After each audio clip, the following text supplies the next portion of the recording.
Hello internet and welcome to Sydney, Australia. Today is a beautiful Sunday here in, it's winter, right? Yeah. In winter. We're here with Amelia, and today, as you would probably have seen by the title and the thumbnail, we're going whaling. No, we're going we're going whale watching. I have never done this. I don't know how to prepare for this. I don't know how to shoot them with my camera, so I think it'll be maybe this can be a bit of an educational video on what to do or what not to do when you go whale watching for the first time. So fingers crossed we get some nice action, some nice photos, some nice slow motions. Let's get going. That is the boat. Very excited. How are you feeling, Mills? Oh, you know, like 10%. 10%. So first we cruise around the harbour for a bit, see all the sights, you know, the Opera House Bridge and all that. Then we head out. I think you go towards Manly Beach, which is out of the Sydney harbour. And then you go towards Manly and yeah, hopefully we see some of this stuff. Hold on. I want to see this. Me too. If I see a whale, I'll be stoked. If I get to shoot a whale, I'll be more stoked. If I get a nice slow-mo shot, I'll be over the moon. So we've picked up the extra passengers at Circular Quay now. We're heading out to the open ocean, or close to the open ocean, I guess. I didn't know how to prepare for this, so I've brought a 60 and a 24-70mm lens to vlog on. You know, a pretty basic kit. That should be good. We can get some nice wide-angle shots with that as well, right, Amelia? Yes, wide-angle shots. And then we have this beast, which is the Canon 1DX Mark II, which is obviously a great camera. It shoots high frame rate video, so we can shoot slow motion with it, and it shoots a lot of photos per second, which is crucial if you want to get some nice, intense action. Again, I've never done this before. I don't know what to expect. If I walk away with one good photo or one good video clip, this is a success for me. What is a success going to be for you, Amelia, to survive the boat ride? Not throw up. Hungover. Not hungover. Handles the booze, does not handle the booze. It's not. Anyways, we're going past the Opera House, so let's go shoot some cinematics!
It is so choppy though, the waves are so big, and that's what I've been told before as well, that it's quite choppy today, so I don't know how easy it's going to be to get any footage at all, so yeah, fingers crossed I guess.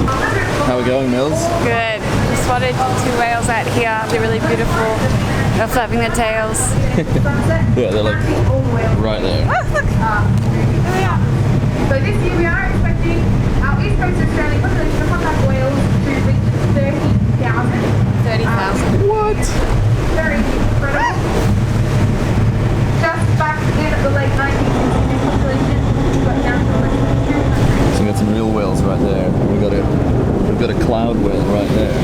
How funny is that? You can kind of see them. Wow. Oh my god. Here we go, just off our right hand side, right next to the boat. You can see just below the surface of the water. So amazing.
whales apparently.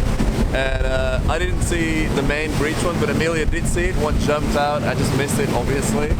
But yeah, heaps of tail slaps and rolls, and you can see them cruising under the water. It's so cool. And as we were going back, we saw one way out in the distance, like fully jumping out, but it was like, I don't know, like a kilometer away or something. But yeah, so cool, right? Yeah. Amazing. Back on mainland, it's the day after the whale watching trip, and I'm still buzzing from how amazing it was.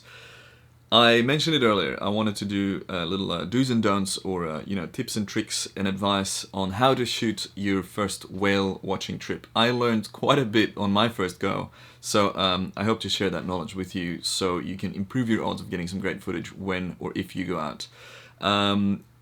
What I do want to mention first is this trip was paid for by the company, so we got invited to go on there. We didn't have to pay.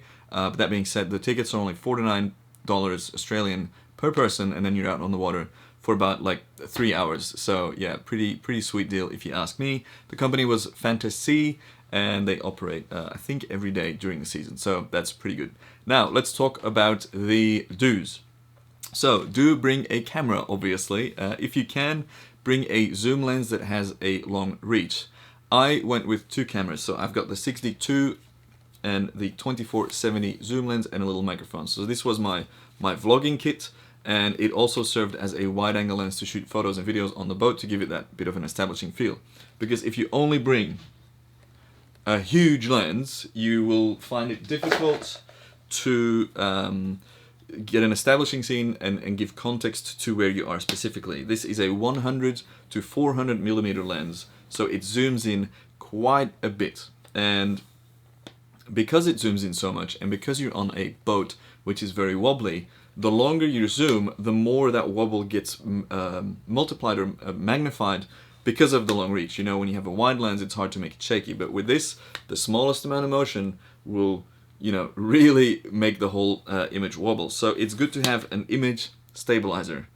Not only is it good to have an image stabilizer, it is also good to be shooting at a high frame rate. So if I'm shooting at 100 frames a second, but I play back at 25 frames a second, a wobble will get slowed down 4 times. So it's easier to get steady footage with an image stabilized lens and a high frame rate camera like the 1DX2, which is what I'm shooting on right now. Another little tip, another little do that you definitely have to do is bring a circular polarizer. A circular polarizer is a filter that mounts on the front of the lens. It consists of 2 panes of glass that only let in a certain orientation of light, which eliminates reflections on water or whales, you know, skin. Whales have skin, right? Skin. It allows you to see more clearly through the water, which means you can spot them more easily to keep an eye out on where they will come out of the water, which is definitely quite challenging. So it was great having Amelia there with me to keep an eye out on the water and see kind of where the shimmering, the white-green color is of the whale's belly before they surface. Because, you know, you're out in the middle of nowhere, there's so many waves, you think you're seeing whales everywhere, but to pinpoint where it is, especially with a zoom lens, is quite hard. Now I want to get a bit technical about using this thing, because when you're zoomed in at 400 mil, what you're seeing, it's not wide angle, it's not medium, it's not even zoom, it's super small. So like, hold your arm out and it's like you're looking at this bit of the ocean. So how do you know where to point it exactly for these whales? So what I did is I was shooting rolling video at 100 millimeters, which is wider than 400 obviously. And as soon as I spotted something, I would zoom in as fast as I could. Now with this lens, that actually changes the exposure of your image. It's a 4.5 to f5.6 lens. So when you zoom in, the image goes slightly darker. To compensate that, I had my ISO setting on auto, which is something I usually don't do. I usually shoot full manual, so full manual shutter speed, aperture, and ISO, so sensor sensitivity. But that made up for the quick zoom in and the drop in light.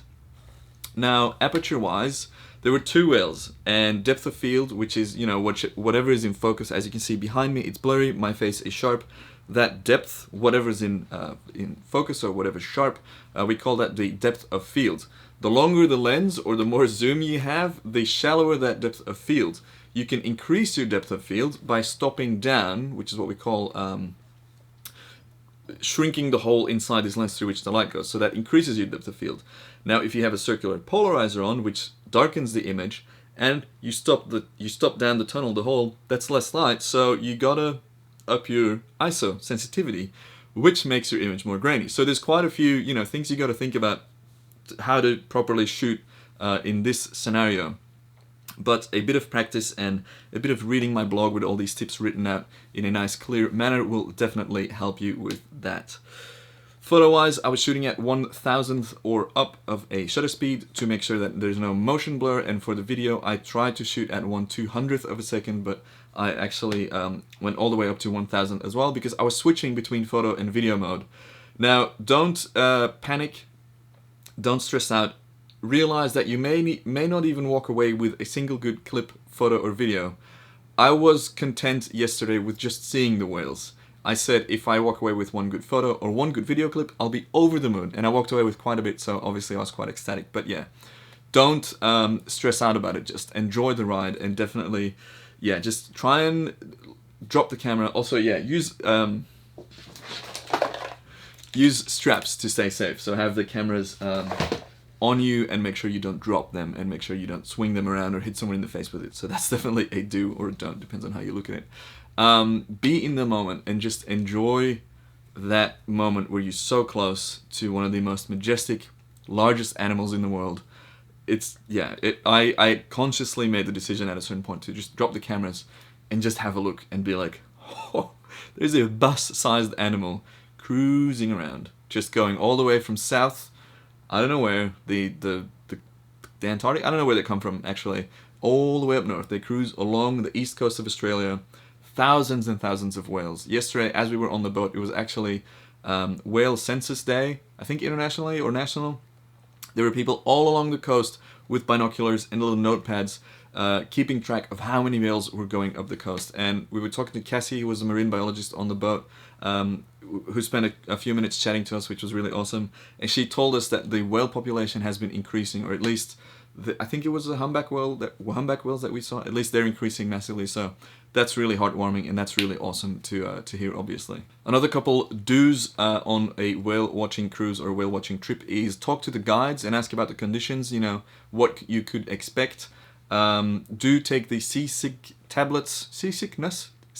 tablets in case you know, are prone on getting seasick. There were quite a few people on the boat very unwell, but what surprised me was seeing them sitting in the front of the boat. The boat moves, you know, like this, so there's less motion in the back than there is at the front because you're going up and down like that. So if you're prone to getting seasick, you sit in the back or stand in the back outside of the boat in the fresh air, and you'll have minimum motion there. It's a bit loud with the motors, but you know, it's better than sitting in the front going up and down, not being able to see the horizon, and just, yeah, chucking your guts out. That's not good. And those are pretty much my do's and don'ts when it comes to whale watching. This was my first trip, definitely not my last. Thank you, Fantasy, for having us. Thank you for watching this video. Again, check out the blog. I've been really putting in a lot of time and effort into increasing the post count on there, and you'll find all my tips and some more photos and stuff on there as well.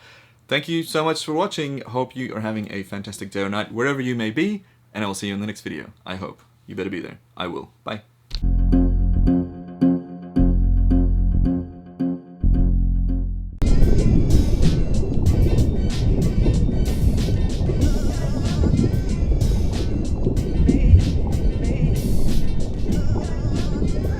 Holy yes! Yes!